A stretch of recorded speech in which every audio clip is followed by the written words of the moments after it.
is NBC Nightly News with Lester Holt.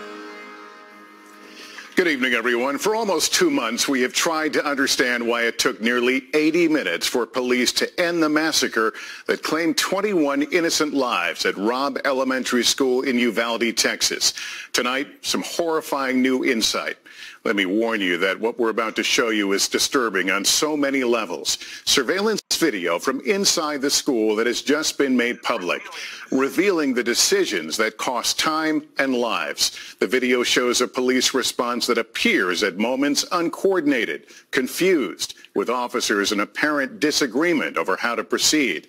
It begins outside, capturing the shooter crashing his car, his sprint to the school, then entering a classroom where he fired volley after volley from his assault weapon.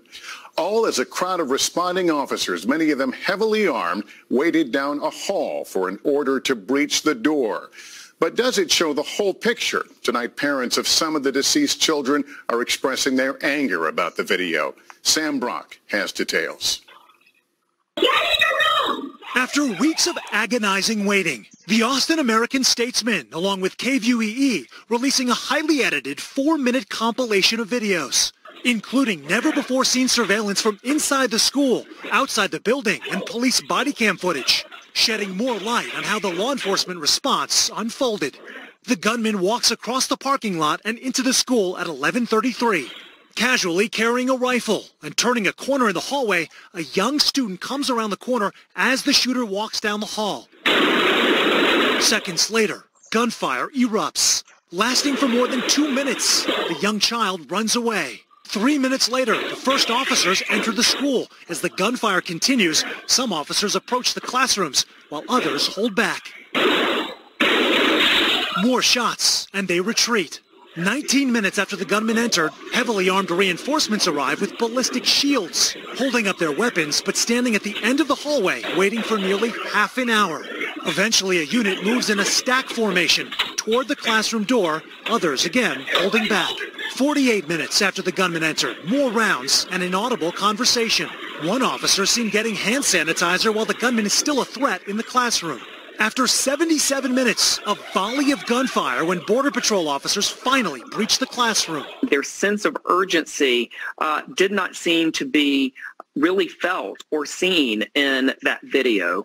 Instead, we know that those 19 children and 2 teachers were inside that classroom, and it took more than an hour for them to finally breach the door. The whole police system in Uvalde failed us. Vincent Salazar's 4th grade granddaughter, Layla, was killed. What aspect of the video do you think is going to be the most painful for you, but necessary to see? When they sat back because they got gunfire,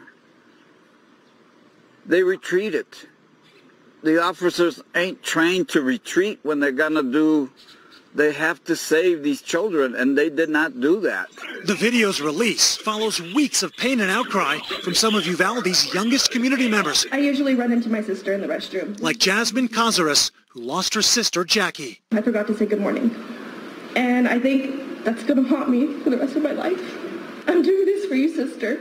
Families trying to reconcile systemic failures and an apparent lack of answers. The answers we don't get is why they didn't act to protect these babies. Sam, what more are we hearing from families of the victims and seeing this video? Lester, these families waited almost 50 days to see video from inside of the school. A group of them are together and expected to react tonight, though I'm told many are infuriated at the time it took just to breach the classroom. It's one thing to hear about it, Lester. It's another to see it in video and process. Lester? All right.